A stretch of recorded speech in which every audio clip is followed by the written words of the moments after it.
Hello, everyone, and welcome to our Start on Campus session for today, our Living and Community session. We're so happy to have all of you here. My name is Jenny Danes, and I use she and her pronouns, and I'm a member of the START team, whose role it is to help prepare you folks for starting at UofG in September. We are here for all your different needs, so if you folks do have any questions throughout the summer as you prepare to come to campus in September, feel free to email us at start@uofguelph.ca. Before we begin the session, I want to start with a land acknowledgement. So the University of Guelph resides on the treaty lands and territory of the Mississaugas of the Credit. It is recognized that the Anishinaabe and Haudenosaunee peoples have long-standing and ongoing relationships with this land. This is a gathering place where we work and learn and is home to many past, present, and future First Nations, Inuit, and Métis people. It is important to recognize the lands of Indigenous peoples locally, across Turtle Island, and around the world. We acknowledge the land because we have a collective responsibility to this place and its peoples, histories, rights, and presence. Today, I'm very excited to welcome some lovely people from Student Housing Services and from our off-campus living office. They're going to provide you folks with tons of information about living both in residence and living off campus, and talk about all the wonderful supports that they offer, as well as some things to think about before arriving on campus in September. After our general session, we're going to break out into sessions regarding for students living in residence and for students living off campus. Both of these sessions are going to be recorded and posted on startonline.ca afterwards, so you can watch both at a later date or rewatch the session that you attended. We also have a question and answer feature open on the side that you folks can see for anything on your mind while we chat today. If you post a question in there, we would be more than happy to answer it for you. But there will also be times for you folks to ask questions at the end. So let's get started with some general information about our community at University of Guelph. So regardless of where you live, either on campus or off campus, you are always a Griffin. So it's really important to remember this when you are on our campus or you're out in the Guelph community. Our Griffin spirit at UofG is embodied in 5 core commitments that ground our actions and interactions at Guelph, in the community, and the world beyond our campus. They are, Griffins are respectful and caring, determined to do our best, engaged both inside and outside of the classroom, and authentic to our true selves. These core values align also with some of the different policies and guidelines that you may experience in your different living communities.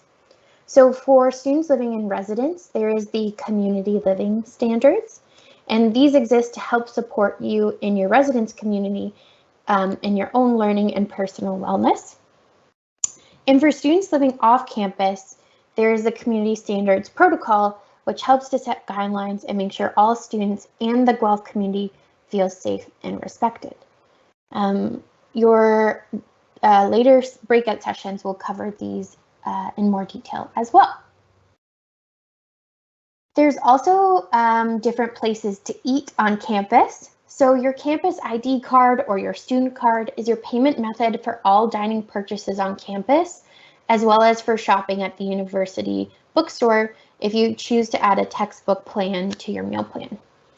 There are meal options and meal plans for both on and off campus students. The on-campus meal plans are offered in 5 different sizes, and they are mandatory for students living in traditional residences, and an option for students living in East and West residences and East Village townhouses. Hospitality offers 5 sizes of on-campus meal plans to suit every need, and the cost of the meal plan covers both the fall and winter semesters. Students receive half of their food dollars at the beginning of September and the other half in mid-September. And for more information, we'll post a link to the chat that talks specifically about the on-campus meal plans. And you can look at the different sizes of meal plans that are best for your needs. The Ultra Food Plan is designed specifically for University of Guelph students living off campus in East Residence, West Residence, or the East Village townhouses. The Ultra Food Plan provides a 10% discount plus 8% HST savings on most food purchases in all of the campus hospitality service locations. The minimum deposit required for the Ultra Food Plan is $300, but you can add as much money as you'd like and whenever you're using our online account services. The Ultra Food Plan is also part of your campus card. To pay for a purchase using your campus card at any of the hospitality locations, you just simply tap the card at the card reader with the cashier, and the appropriate amount will be deducted from your plan. Without your campus card, you have to pay with other means of payment, such as debit or credit. And you cannot transfer a cash purchase from your Ultra Food Plan, and you cannot get a refund from your plan. It's also important to note, like we just said, many of our hospitality locations also accept regular payment purchases such as debit or credit, but we are a cashless institution, so many places do not accept cash. We'll also post a link in the chat more about the off-campus Ultra meal plan. And some really exciting things to know is that our food on campus has been voted #1 university food service in Canada for over 10 years by Maclean's magazine. I can attest that I, being a staff on campus, have had multiple different food options on campus, and they never disappoint. The menus include vegetarian, vegan, kosher, halal, gluten-free, peanut and nut-free, and lactose-free choices. We also offer homemade comfort foods and international cuisine with extensively freshly prepared salad bars and specialty desserts from Creoman Bake Shop. Personally, the triangle brownies that you can get in UC Chef's Hall are my personal favorite. There's also a dietitian on campus who can help you and assist you and learn more about foods that work for you, or they can also help you select options on campus based on your various food needs.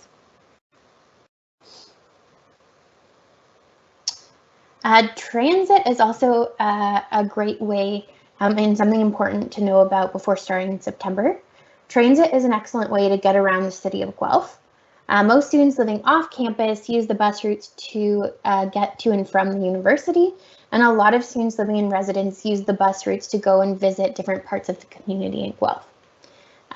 Did you know that if you're registered for in-person courses, a portion of your fees is used to cover the cost of your bus pass? Your student card also doubles as your bus pass as well as your meal plan, and it allows you to have unlimited rides on the City of Guelph Transit. We'll post a link in the chat to the Central Student Association's website for more information on the bus pass. It's really important when you're taking transit to make sure that you check the bus routes so that you're able to make it to your classes and other commitments easily. You can find bus schedules and trip planning resources on the City of Guelph website. The City of Guelph also has a new on-demand bus service that allows you to book rides free through the app. If you're traveling outside of Guelph, or you have any questions about campus or travel in and out of Guelph, our lovely folks at the Off-Campus Living Office can help assist you, and you can send them an email with your questions. There's also Go Transit services at the university that come to the university that serve the Greater Toronto area. Popular Go Transit terminals with routes to and from the University of Guelph include Square One, Highway 407 Bus Terminal, Union Station, Brampton/Bramalea, Hamilton, Kitchener, Waterloo, Cambridge, as well as many more. So now that you folks have some general information about kind of living in our community at UofG, we want to do some specific sessions for folks depending on where they're planning on living in September. So we're going to invite you to join our breakout sessions. So if you are going to be living in residence starting in September 2022, please stay in this meeting session as we will be continuing with the residence presentation shortly. If you are planning on living off campus next year, please go to the link that was just sent in the chat, and you can meet June, our off-campus living advisor, for your presentation. Please note that both sessions are going to be recorded and posted on startonline.ca, so you can watch either event after the live ends. So we'll give folks a few minutes to kind of cross over here. But the link is in the chat. If you are planning on living off campus, please follow the link in the chat.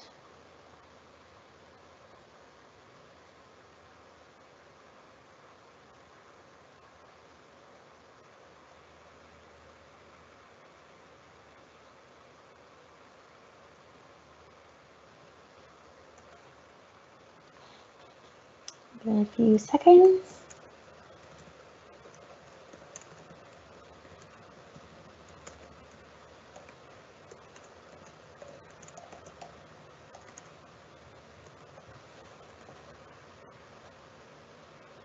Amazing. So we're going to move forward with our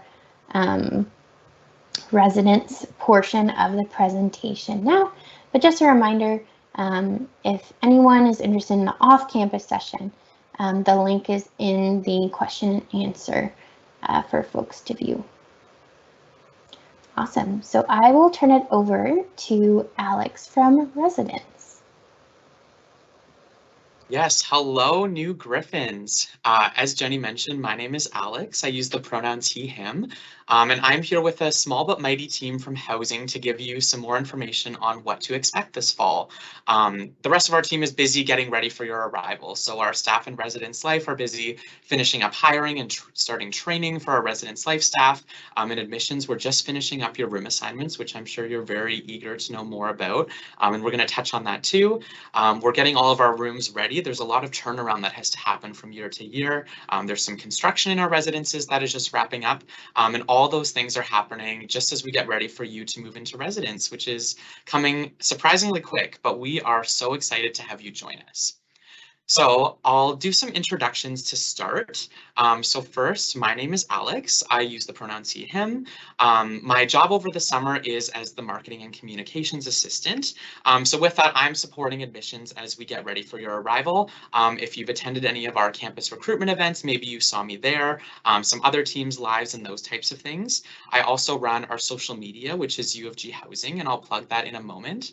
But all those types of things, I'm really trying to bring the content to you. If you have things you'd like to hear more about, you're welcome to reach out on that as well. And from here, I'll pass it over to Haley, who is our residence program coordinator. Hi, everyone. So excited to have you here today. My name's Haley. I'm the residence program coordinator, and my pronouns are she and her. And I will pass it over to Sharon Deep.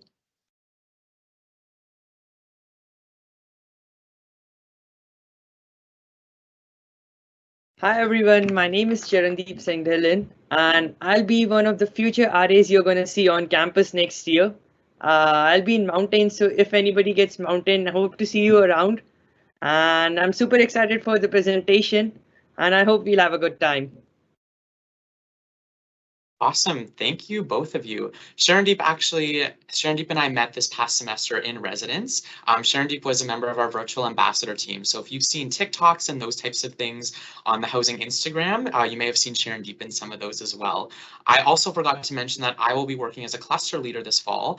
So if you get assigned to Maritime and you are in commerce, there's a very good chance that you'll have me as your cluster leader. So that's something fun to look forward to as well. Now let's get right into it. I know that you are all looking for more information on room assignments and all those fun things. So let's talk about that.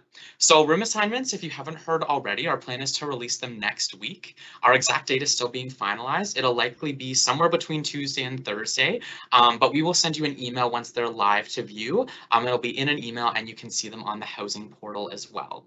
I'm going to go through and explain how room assignments work quickly, just so that you have a little more context there. So when you completed your residence application, you would have listed up to 4 room and building preferences, as well as if you had any preferences for our academic learning centers, living learning communities, and those types of things. So our admission staff has gone through and you've each been assigned a randomly computer generated lottery number, and we use those numbers to do your assignments. So the person with the number 1 lottery number, we looked at their top choice and assigned them right into that room. We would go on to number 2, give them their top choice, and so on and so on. Eventually we get to a point where your first choice might not be available anymore, because we do only have a certain number of each room type. So if you were maybe number 600, maybe your first choice wasn't available anymore. So we'd go to your second choice and your third choice and so on until we work our way to the end where maybe none of your preferences are available. At that point, we look at your preferences for building or room type. So if you put building type as most important to you and you had a Johnston single as your number 1 preference, we would go, okay, do we have any other rooms in Johnston that are available to put you in? And if we do, that's where you will be assigned. If you put room type as most important, and say, for example, you selected a Mills single, well, we only have about 10 of those. So if you weren't very high in the lottery, it's possible you didn't get that Mills single. So what we would do is say, okay, your room type was single. That was your most important thing. So we're going to look for any single room that we have available on campus. And from there, we'll assign you into that and we'll keep working our way through until we get to the end of the lottery. Sometimes at the end of the lottery, none of your preferences will still be available, but we do our very best to find something that will meet a similar learning and living environment that you've asked for. It's not a perfect science, but we do our best to find something that will be comfortable for you. So it is possible that you don't get one of your preferences, but a pretty cool stat is that last year, 89% of students who were living in residence in first year received one of their room or building preferences. So it's very likely that something in your list is going to be accommodated in your room assignment. That doesn't mean you're going to get one of your top 3 or 4 options to the T, but we're going to do our very best to find something that fits within that system. Something else I wanted to mention were that roommate requests have been factored into your room assignment. We've done everything we can to keep our roommate requests together, also looking at your preferences for rooms. One of the jobs that I actually did was to go through and figure out how we can match you all together. The one thing to note is if you're not placed together, there might be a reason for that. So if one of you put an academic cluster as your most important preference, it's possible that you were assigned to the academic cluster and your roommate was put somewhere else because you weren't both in the same program.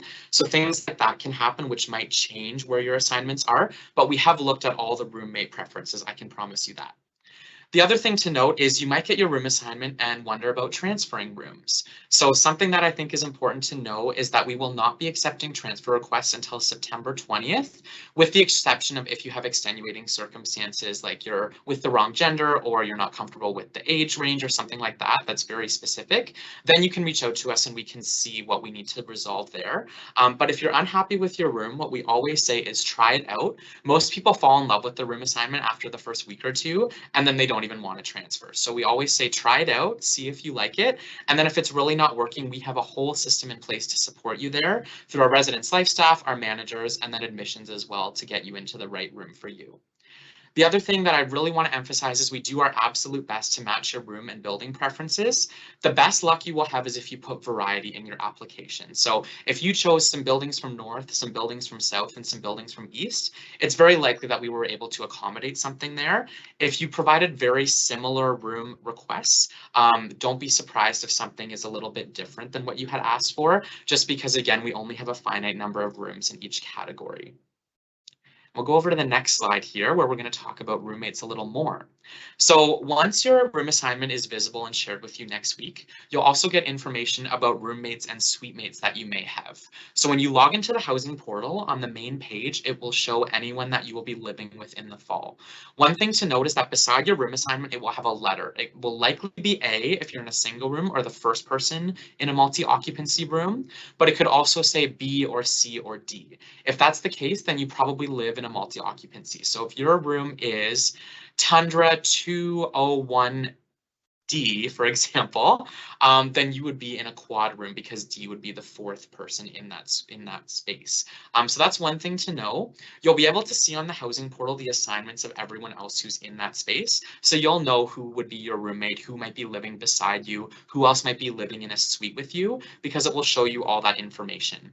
The other question that we get a lot is if you're living in South, it will also show on the housing portal students who are in the same alcove or corridor as you. So that doesn't necessarily mean you're in the same room or the same suite, but you'll likely be living close to those people. So make sure you read the assignments carefully because it'll give you a lot of helpful information there. And then the other thing that I wanted to mention was to plan accordingly. So if you know that you have roommates that you'll be living with, you can reach out to them before move-in. You'll be given their email contact information so you can reach out. And then when you have that information, you can ask questions like, hey, we're living in an East Village townhouse. I have pots and pans. Do you have plates to bring? Or if you're living in a triple, you might just want to have one fridge to share so that you're not taking up all the space in your room by fridges. So things like that you can talk through with your roommates before you move in, just so you're prepared and you're good to go there. And then the next thing is move in. So I'm going to talk a little bit about what to expect there. UofG is known to have a fabulous move-in experience. We work really closely with the orientation office, with all of our campus partners, with hospitality to pump out some really great food. And we work hard to make sure it's as seamless as possible so that you have a really great experience. So one thing that's really important to note is that you have a move-in time slot that you'll be able to see on the housing portal. If you live in North and South residences, it will likely be on September 2nd or 3rd or the 4th. Sorry, not the 4th. North and South is September 2nd and 3rd. If you're in East, it's more spread over 3 days. So it's likely you'll have the September 2nd, 3rd, or 4th. That's just so that we can move people through comfortably and make sure you have a great experience there. But again, you'll be able to see that time slot on the portal. And if you need to change your time slot, there's also an option for you to do that as well. The other thing is our move-in guide. It's going to be going up tomorrow on our website and you'll receive an email as well. So be sure to watch for that. That's a document that we've jam-packed with information for you as you get ready for residence. So we have information on parking, what to do when you get here, a packing list, a note from the director welcoming you to residence, how to pack sustainably for your move, things to think about there. So we put all that information into a convenient guide, which will come to you tomorrow. So make sure you watch for that. You'll get it a little bit ahead of your room assignment, but that's okay because you can start planning either way. And then the other thing that's really cool this year is we will have personalized move-in maps. So when you go to the housing portal, once you have your room assignment, you'll be able to download a move-in map to bring with you for move-in. It has arrows for you to get to your residence, and it will also have your room assignment, move-in time slot, and all that information embedded right into the map. So if you print that off, you'll have everything you need to get started on campus. And at the same time, we'll have so many staff and orientation volunteers here to support and give you directions and make sure you're getting into the right spot so that you're comfortably in your home. And now I'm going to pass it over to Sharondeep to talk about making things comfortable a little bit more. Okay, so being a student, a resident student myself last year. Sorry, Jenny, can we jump to the next slide? That was my bad. Yep, I'm audible.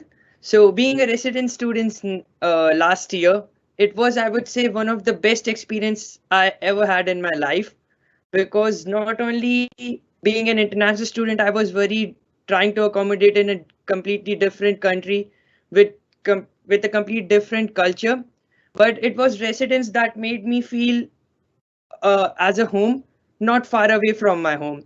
Like, I had the best experience I could imagine with my residence. I live in an East Residence Suite. Last year, I lived in Glengarry. I had pretty good roommates. It was a fun experience. And a few things which I realized would make yourself, your residence, the best place you can is to be yourself. Be creative, try out new things, keep your door open, try to talk to your roommates.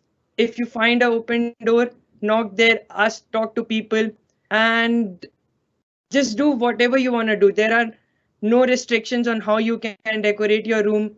Make yourself do anything which makes you comfortable. Like for me, sports is a big thing. I study sports and event management. And if you came to my room last year, what you would see would be 100 posters of different sports stars all across my room, my football lying somewhere, my tennis bat somewhere. And it was a complete different room. Whereas the room next to me of my roommate was a complete different one, but unique to itself. He was a huge basketball fan, and you could see Kobe Bryant's jersey hanging there. And it was the most fun experience. Two people from two different parts of the world living next to each other, but still we had a good connection. Everything was so smooth. And be creative in decorating your room. It's the place you are gonna be for the next 8 months. Make yourself comfortable in whatever you feel doing so is. And to make yourself comfortable, student housing is also doing a giveaway right now, which is the Dreams giveaway. So if you go to the Instagram profile of student housing, which is UofG housing, you will find about the giveaway in which you can win some really good goodies to help you decorate your room. And if you do not win that giveaway, we also have another giveaway coming up next September, which is Make Yourself Home, which would be a picture contest where you can submit pictures of your newly decorated room and see if you can win some more goodies and a gift card from student housing. That's awesome. Thank you so much for sharing, Sharon Deep. I apologize for putting you on the spot there. I think that you were all just sick of hearing me talk for so long, so I gave a break by putting you on. But let's talk about this as well, packing for residents. So as Sharon Deep mentioned, there are lots of ways to customize your room to make it your own, because that's what's really important. But there are also some things that you should definitely bring, and also some things that you should definitely not bring. So I'll just talk about that a little bit. So the first thing is to find our complete packing list on our website. I just updated that webpage this morning with a recent packing list. It also has a PDF you can download to have a checklist if you want to make things really easy for when you're packing. The other thing I wanted to mention was to pack in a way that makes it easy to move. It's possible you'll be going upstairs. A lot of our residences don't necessarily have elevators that will be accessible. There's also a huge volume of people that are moving into residence, so you could be waiting a long time at some of those elevators, such as Glengarry, where there's 12 floors and 2 elevators, so it takes a bit of time to get through there. So it's really smart to pack in ways that make things easy to move. So smaller boxes, smaller items that you can grab and go with. We will also have some carts and bins available for you to use, but they might not get you to every nook and cranny of residence. So you just want to think about that as you're packing. The other thing is mini fridges. You can absolutely bring them. They can be really helpful in your room to store some snacks or some drinks when you're studying and those types of things. One thing I'll note is that we recommend around 3 cubic feet for your size. The most important thing is that you will be responsible for carrying in whatever fridge you bring. So if you bring the biggest mini fridge you can find, I will wish you luck as you get that into your residence room. But if you want to make things super easy, we have a preferred partner, which is Coldex, and you can actually rent from them. It's a very similar cost to buying a fridge, but they will do all the work for you. It'll be in your room when you arrive. You don't need to worry about hauling it in, and they'll also take it away at the end of the semester, so you have nothing to worry about there. So if you're coming from far away, or it might not be easy to stick a fridge in the car, definitely consider that, because it will make your life a lot easier. And just to reiterate again, if you do find yourself in a multi-occupancy room, you may want to consider sharing a fridge, just because the space might be a little tighter. If you had 3 fridges, it might be the same size as a bed in your room. The other thing I wanted to mention was that all of our beds within our residence system are standard twin size. They're not XL or double or anything like that. So if you buy standard twin sheets, they will fit your bed. You may also want to bring a mattress topper. I know that's really popular. I thought I could go without and made it one night and realized that this was not a solution. So definitely consider that when you're packing. And also those random things that you might find on our packing list, like a first aid kit, because accidents can happen. Also shower shoes. Maybe you've never used a communal shower like that before, and that might be something you want to have. And then as far as things not to bring, small appliances are a big one. So you can have them in the kitchenette area. So if you wanted to bring a kettle to make a cup of tea or a Keurig, you can do those things, but it has to be done in the kitchenette if you live in a traditional residence. You may find it easier to just grab Starbucks or something on the way out. I know we all start with good intentions, but especially for myself, when studying gets busy, you might not want to have to deal with that. So it might be easier to use all the wonderful hospitality locations that we have. The exception to that is if you live in a spot that has a full kitchen, so places like the East Village townhouses and East Residence, there you have a full kitchen and you can have those little appliances. I actually have an air fryer in my townhouse right now and I love it very much. So there's things like that you can consider as long as you're in the full kitchen there. Pets, you should not be bringing your pets. That applies to both when you're living here as well as during move-in. I know sometimes people like to bring the family dog to see the room. With all the chaos, I wouldn't recommend doing that. If you do have a service animal that you need accommodation for, please reach out to us right away if you haven't already. You can email housing@uofguelph.ca and we can talk through that with you, just because there are some things we need to follow with that. Candles is a big one. I know lots of people like to have candles. Unfortunately, they will set off the smoke detector, and I can assure you, you do not want to be woken up at 3 a.m. in an evacuation with 600 people. It's not the right vibe, so just don't bring candles and things like that. If you wanted to bring a wallflower, for example, to freshen up your room, you could consider something like that, but nothing that would produce heat or a flame or something like that. And then the other really important thing is do not bring drugs or alcohol. A week is dry. We really want to focus on giving you time to get to know each other and build those relationships and connections without the influence of different things. So please don't bring those items with you during move-in. We'll also discuss, how you can consume alcohol safely and do those types of things in residence. When you meet with your RN, we have those community meetings. So don't pack it. You won't need it. And you're going to have so much fun during orientation week, you won't even need to think about it. And now with that, speaking of residence life, I'll pass it over to Haley to talk about some of those awesome things. Thanks, Alex.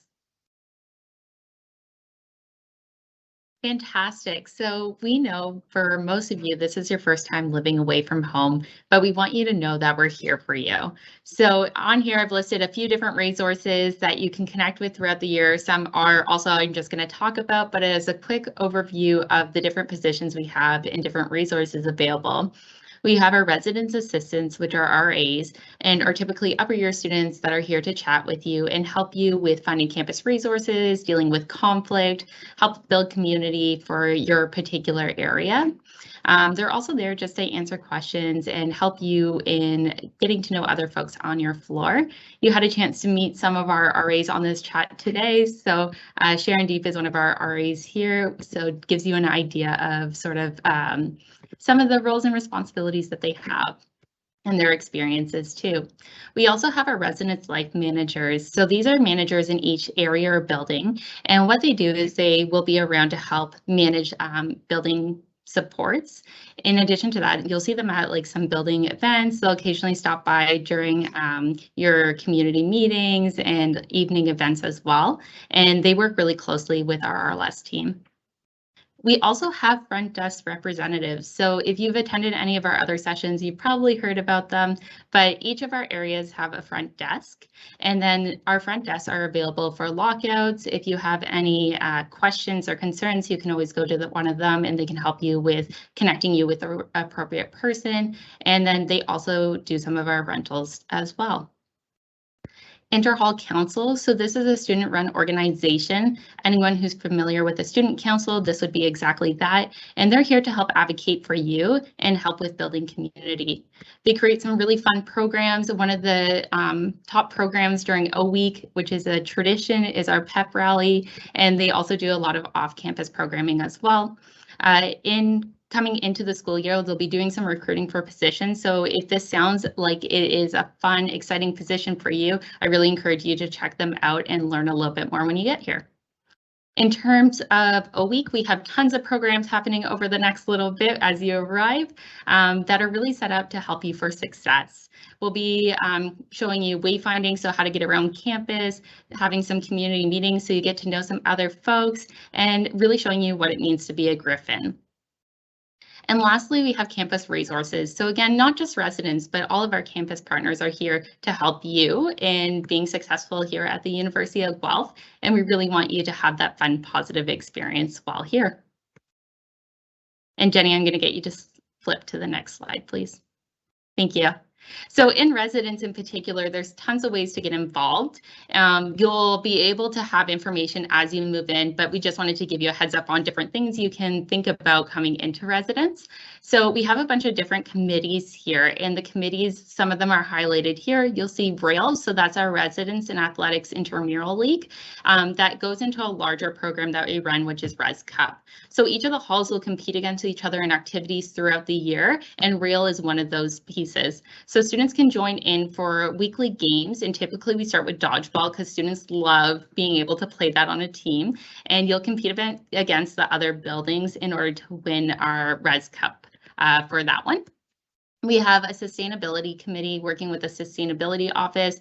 We work with some local folks for St. John's Ambulance and Therapeutic Dogs of Canada to bring in therapeutic dogs called Take a Pause program, and works into our mental health programming for students and supports there.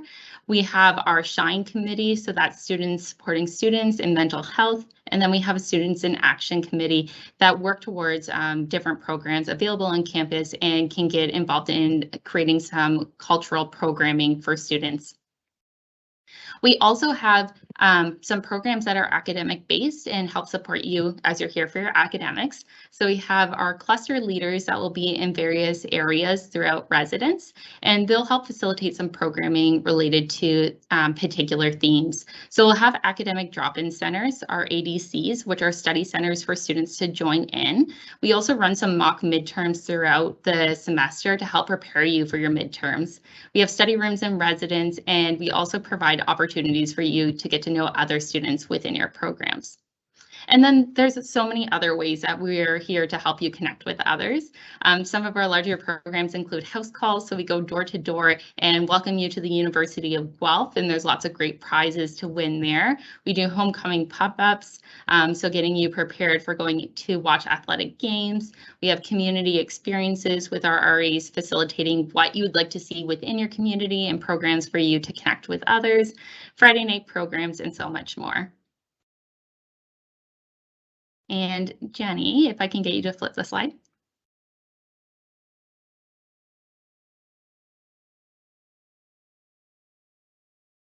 Yes, and back over to me. So we have bombarded you with so much information in the last, 20, 30 minutes.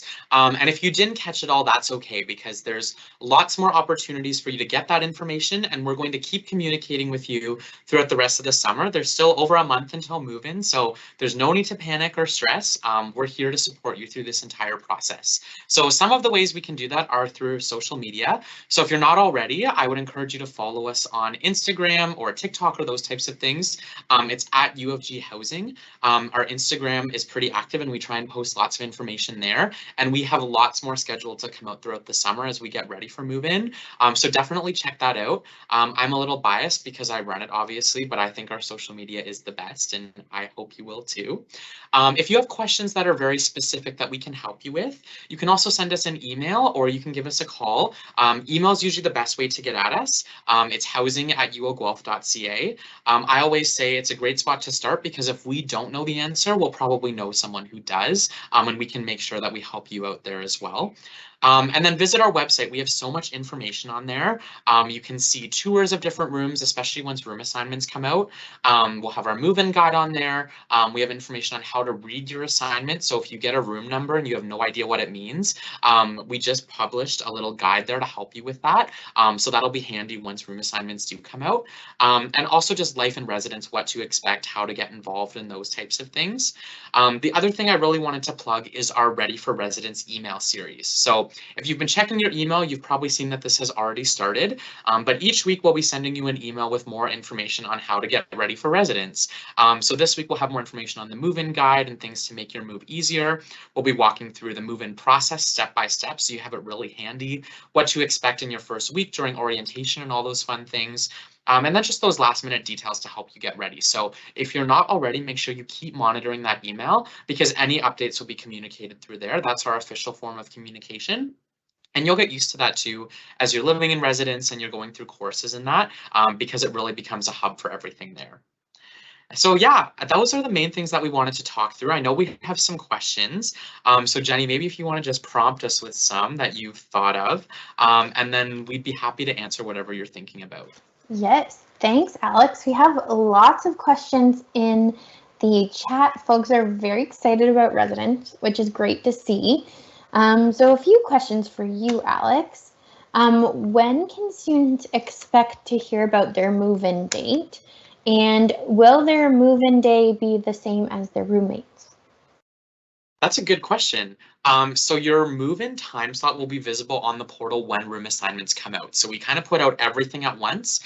So you'll get the roommates that you have, your move-in time slot, your move-in map, your room assignment. It will all be released on the portal at once and you can find it there. As far as roommates, I'm not sure if they're grouped together or not, but if you wanted to have a time that was together or separated, you can cancel your booking time and you can move it so that they would align closer. There are limited spots available for changes because for distancing requirements and to make sure that you're not waiting in these long lines, we do limit the number of people we have each day because we want to make sure you have a positive experience. But you should, either way, you'll both be there within 3 days. Or however many of you there are, but you'll for sure find out once the time slots are released on the portal. Wonderful, thank you. A lot of folks are really excited to decorate their room. Alex, how would you recommend sticking up decorations like posters and stuff like that? Yeah, so you want to make sure that you don't damage anything in your room. That's the main thing. If you've put up anything on the walls before, you probably know the things that would peel paint and those types of things. You don't want to get charged for any damages that occur in your residence. That can happen. So you want to make sure you're taking care of the walls. So the best things are like those 3M command strips that you can use.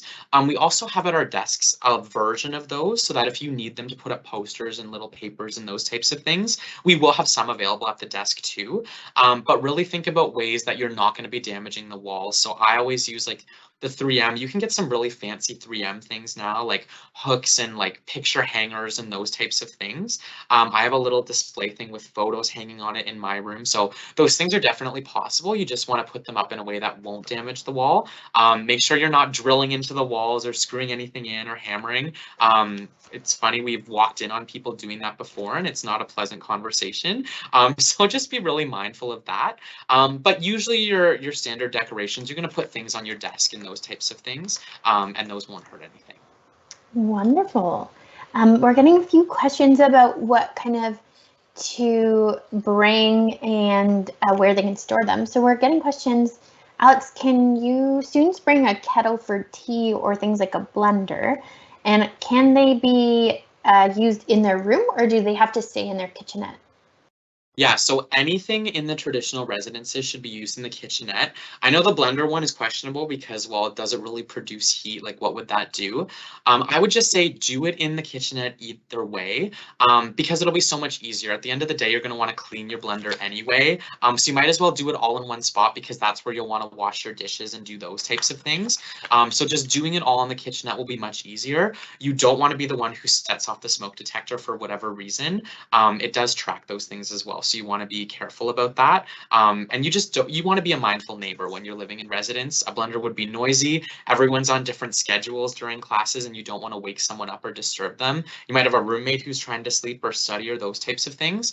So just being a really mindful resident will go really far when you're living here. Someone is also asking about instruments such as like electric guitar. Can they bring those? Yeah, so I don't see why you couldn't bring those. It would just be where you're playing them. So first of all, we do have quiet hours in residence.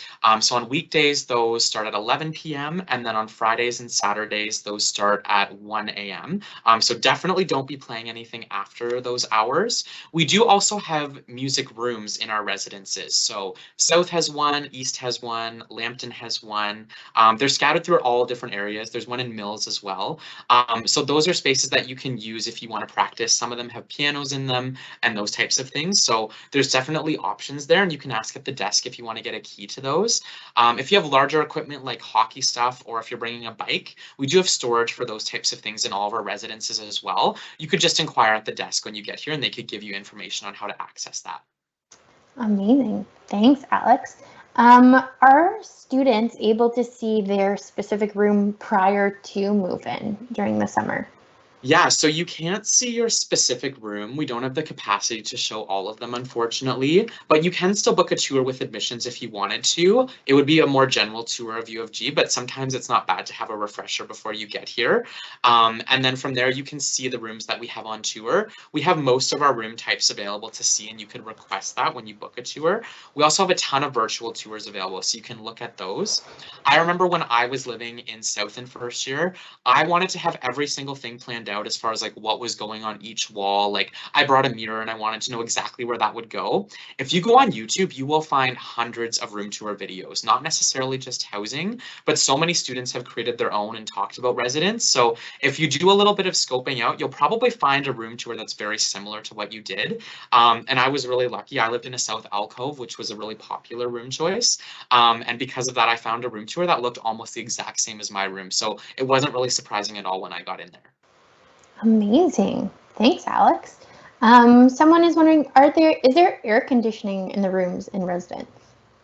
Yeah, there's only air conditioning in our East Village townhouses. So if you get assigned in there, they are air conditioned. Everywhere else, there is no air conditioning. So you're really encouraged to bring a fan.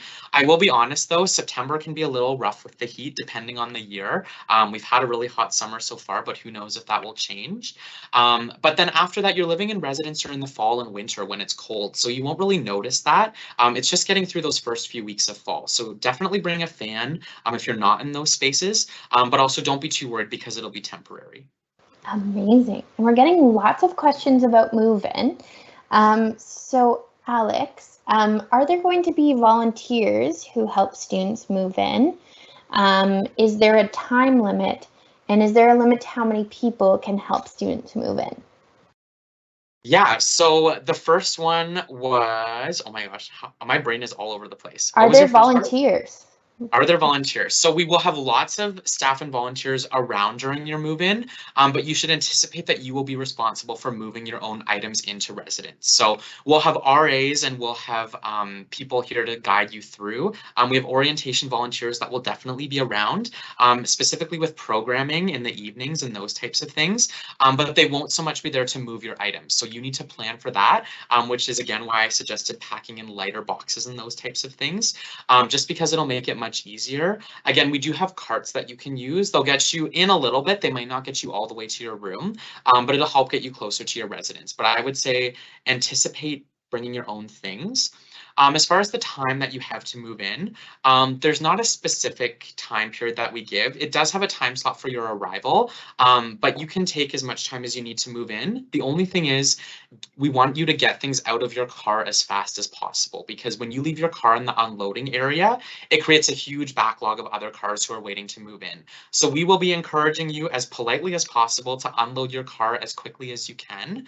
And then from there, you can set stuff onto the grass beside or in those different places. We'll have people there to watch and make sure your stuff is safe.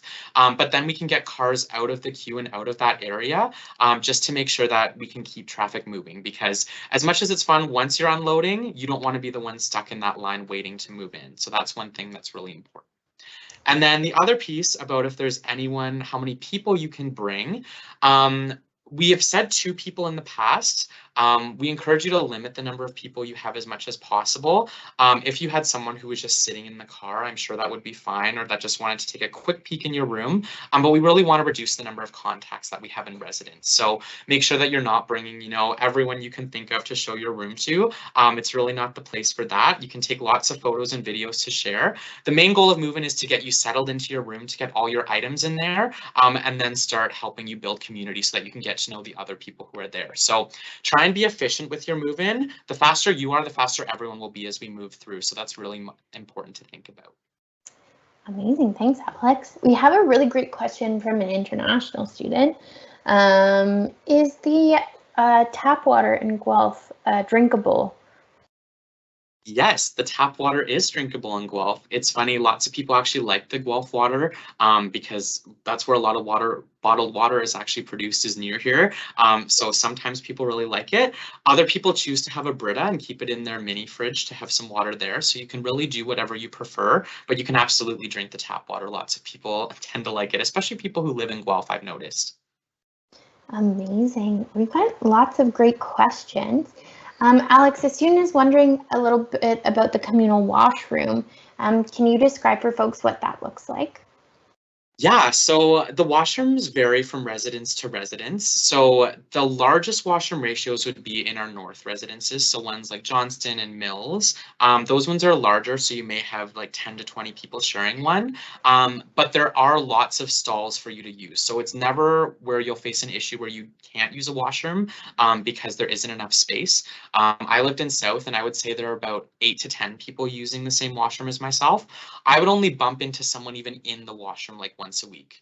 Something to think about is in high school, it's a bit different because you're all on the same schedule trying to arrive at the same time. In university, you're all going to have different schedules and different classes. So it really spaces out when you're using those facilities. So that's one thing to keep in mind.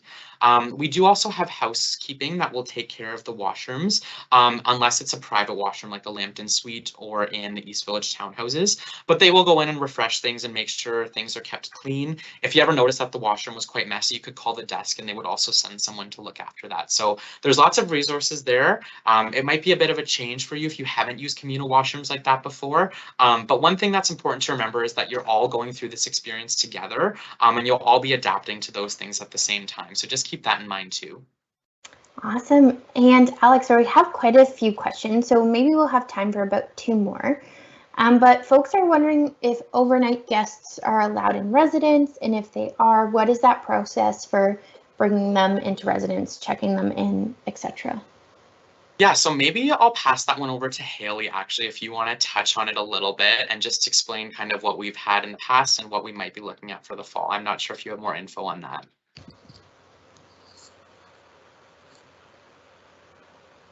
Yep. So in terms of when we're looking at guests being able to come to residence, with COVID, there has been a little bit of change of policies within this. So I can speak pre-COVID and I can speak where we're at sort of last year and where we're hoping to go. So in terms of pre-COVID, our guest restrictions where you would have to register your guest. And there are certain times during the year where we wouldn't be able to accommodate guests coming in. So for example, during exams, we would have a no guest policy. But other than that, there is no problem with bringing guests onto campus. Just with some of the changes with COVID, there were some restrictions throughout last year, but we're hoping we can get back to a spot this year in terms of starting the year with off-campus guests after orientation being allowed back on campus. We'll do our best to communicate with you, so when we have the information, we will let you know. Thank you, Haley. The other questions here are kind of about electronics in residence. Are folks allowed to bring their own TV, or do they need to bring a Wi-Fi router, anything like that? Alex? Yeah, I can touch on that one. So one thing that I would say is, so the first one I always think about is printers. Printers is a big thing that lots of people have questions about. The big no-no is having wireless printers. So all of our residences have Wi-Fi in them, and it's absolutely free for you to use. It's included in your fees, and you log in so that it's secure. But because of that, when we have wireless printers in residence, they mess with the signal. So it can create a lot of problems. So if you choose to have a printer in residence, make sure that it's one that has a cord that goes right to your computer.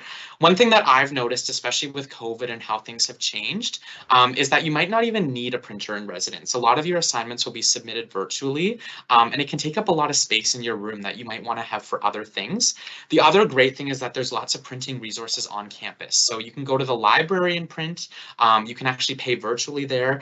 You can go to the CSA office in the University Center. They also have printing available to students. So I've had times in the past I never had a printer in first year, but I would just run on my way to class, stop in at the library, print off an assignment, and I could submit it no problem. It's super easy to do that. They have like 10 different photocopier printer machines there for you to use. There are things like smart TVs, if you have like a PS4, those types of things that you want to bring to residence, you definitely can. Sometimes it's just tricky to connect to the Wi-Fi. So I have a smart TV in my residence room, and it was really difficult to get connected to the Wi-Fi. You have to go through a big process with our computing department. So be mindful of that. Maybe it's easier for you to just use your laptop for streaming and those types of things. You might be spending more of your time studying and socializing anyway, so then you don't need that. It is an option, but it's something you might want to wait till after you move in, see what kind of space you have in your room, and then evaluate from there on what you might need. Thank you, Alex. And I think we have time for about one more question. Folks are wondering if there is a vacuum that can be used communally for the floor, or if folks should bring their own vacuum. Yeah, so it's up to you. We do have options for that. So in our East Village townhouses, they're equipped with central vac. So they have the hose and everything you need right in your townhouse. If you're living anywhere else in residence, we actually have them at the residence desk that you can sign out.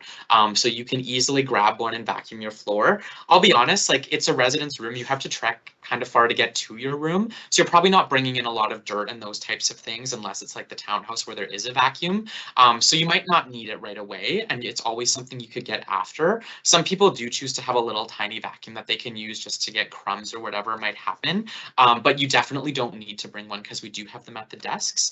The other thing, in the winter, sometimes people get cold in their room, and we do have little space heaters that you can rent from the desk as well. So those types of things I wouldn't bring right away, and you can evaluate, but for now I would just leave those things. Amazing. And we'll take one final question. So we've got one here. Do residence buildings and rooms have a key access with your student card, or do they have a physical key? Yeah. So it depends on the room. So for some of our residences, like the East Village townhouses, it's just a key to get in. So you have a key to go into your townhouse and then a key to your room. Every single room has a lock on it. So even if you're in an East Suite, if you're in a townhouse, you will have a private key that only works for your room. If you're living in our larger, more traditional residences, then typically you need to tap your student card to get into the building. And then from there, you'll have a private key specific to your room, as well as a mailbox for receiving mail in residence. That's something you may not have thought of yet, but you likely will soon, is how you can get packages. Sometimes parents like to send care packages, or you just want to order something from Amazon. Those are all things you can do in residence, and your mailing address will be visible on the housing portal. You have a PO box that you can use to do that. And then from there, it'll get sent right to your residence desk, and you get an email when it's ready for pickup. So it's super simple and convenient. You don't have to worry about being at your room at a specific time. You can just stop in when you're done class and those types of things. Wonderful. Well, thank you so much to everyone for joining our session today and asking some great questions. It's great to see so many folks excited about starting in September. And just remember, whether you're living off campus or in residence, you are a Griffin, and we're so excited to welcome you to campus in just a little bit over a month. Thank you, everyone, and we hope you have a great rest of your day. We'll see you in September, everyone.